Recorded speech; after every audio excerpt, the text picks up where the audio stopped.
जिस बिहार में एक महीने के अंदर 8,681 बच्चे गायब हो जाते हैं और गायब होने वालों में 25% जो है वो लड़कियां होती हैं, तो उस बिहार सरकार का ध्यान ना कि हरे गमछे पे बल्कि उन बच्चों के ऊपर होना चाहिए जो लगातार गायब हो रहे हैं। आखिरकार वो जा कहां रहे हैं, उनको गायब कौन कर रहा है, ये सवाल जो है वो बिहार पुलिस से सरकार को पूछनी चाहिए और इसको लेके मुस्तैदी बढ़ानी चाहिए। जहां पे नारी 2025 का रिपोर्ट आता है और वहां पे यह कह दिया जाता है कि पटना जो है वो भारत का सबसे असुरक्षित शहर है महिलाओं के लिए, तो ऐसे में मुख्यमंत्री को यह सोच के शर्म में डूब जाना चाहिए कि भाई साहब आप किस बात का इतना सेखी बघार रहे हैं, क्योंकि यहां पे तो महिलाएं सुरक्षित हैं ही नहीं। क्योंकि आंकड़े जो हैं वो तो यही बता रहे हैं इसके बारे में, और आप लोग क्या काम कर रहे हैं जरा ये बता दीजिए। हालिया दिन में जो कुछ हुआ वो किसी से छुपा हुआ नहीं है, चाहे नीट छात्रा की बात कर ले या फिर उस छात्रा की बात कर ले जो अपने पिता के साथ एक होटल रूम में बैठ के आराम कर रही थी और इस दौरान कुछ लोग वहां पे पहुंच जाते हैं। तमाम आंकड़े जो है वो बिहार सरकार की पोल खोल रहे हैं और बिहार सरकार का काम जो है वो बस हरा गमछा पकड़ने वालों के ऊपर लगा हुआ है। और ऐसे में सवाल तो उठता है ना जनाब कि ये किस प्रकार का मुहिम जो है वो बिहार सरकार चला रही है, और आखिरकार सम्राट चौधरी जो इतना बड़ा दावा करते हैं उसका बिहाफ क्या है, क्योंकि आंकड़े दावे से बिल्कुल भिन्न हैं। जब आंकड़े आपको बताऊंगा तो आप हैरान रह जाएंगे। महिला सुरक्षा को अगर एक नजर आप देखेंगे तो आपका रूह कांप जाएगा। आप अपनी बहन बेटियों को शायद अकेले मार्केट भेजने से भी डरेंगे और आपको भी खौफ आएगा कि ये जो कुछ हो रहा है कहीं अगली दफा ये हमारे साथ ना हो जाए। पूरी कहानी क्या है, चलिए इसको विस्तार पूर्वक समझते हैं, जानते हैं, लेकिन उससे पहले मेरा परिचय जान लीजिए। मेरा नाम है रजत और आप जनता जंक्शन देख रहे हैं। यह वीडियो प्रायोजित है अटलांटिस अस्पताल के द्वारा। यह अस्पताल पटना का सबसे बेहतरीन अस्पताल है उन मिडिल क्लास लोगों के लिए जिनके पास पैसे कम हैं। यहाँ पे कैंसर से लेकर सब असाध्य रोगों का इलाज होता है। यहाँ हर प्रकार की सर्जरी उपलब्ध है।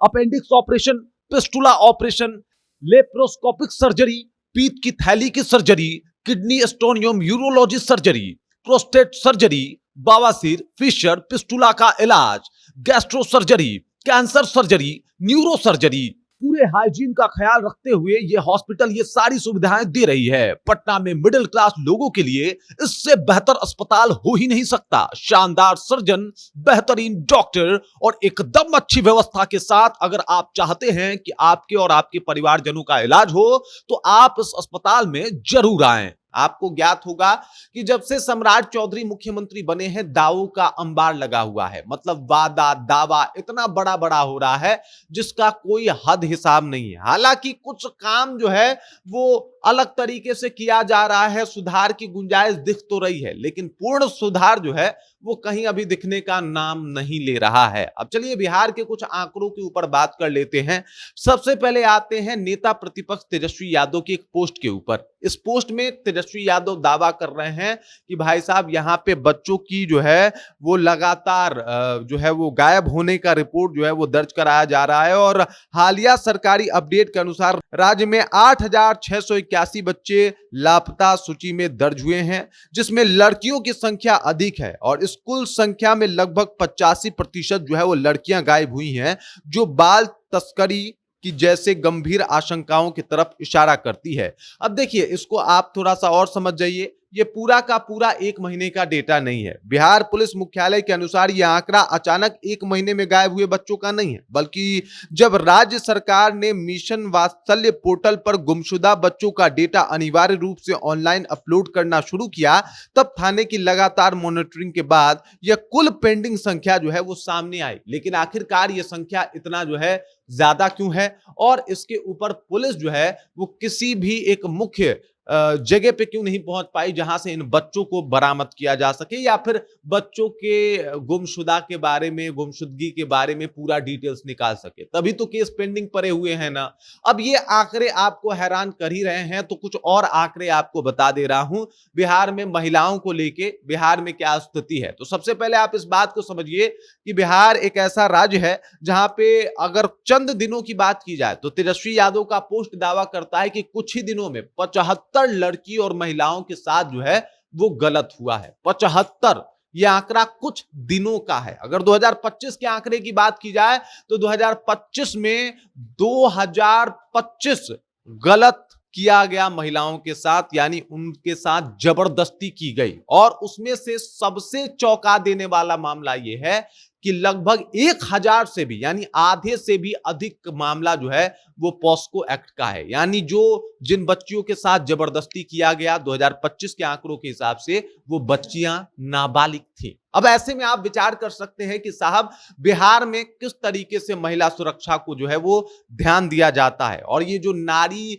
2025 का रिपोर्ट आया है जिसमें पटना को सबसे असुरक्षित शहर घोषित किया गया है पूरे भारत का, उसके पीछे का कारण क्या है? अभी चौंकाने वाला आंकड़ा यहीं पे खत्म नहीं होता है जनाब, बल्कि भारत में एक और मामला है जो आपको जानना चाहिए और खास करके बिहार में ये बहुत ज्यादा प्रभावी साबित होता है। मतलब बीबीसी के एक रिपोर्ट के अनुसार जितने ज्यादा महिलाओं के साथ जबरदस्ती किया जाता है और जितना ज्यादा महिलाओं के साथ जो है वो गलत काम किया जाता है, उसका मात्र 1 से 6% मामला जो है वो थाने पहुंचता है। मतलब 99 से 94% मामले थाने तक पहुंच ही नहीं पाते। मतलब अगर किसी लड़की के साथ गलत होता है तो वो लोक लाज के मामले में लोक लाज से डर के या फिर तमाम दिक्कतों से या फिर आने वाली समस्याओं से डर के या फिर समाज क्या कहेगा, घर वाले क्या कहेंगे, इन बातों को सोच के ये बात वो किसी से बताती ही नहीं है। ये बीबीसी के रिपोर्ट का दावा है जिसमें वो कह रहा है कि साहब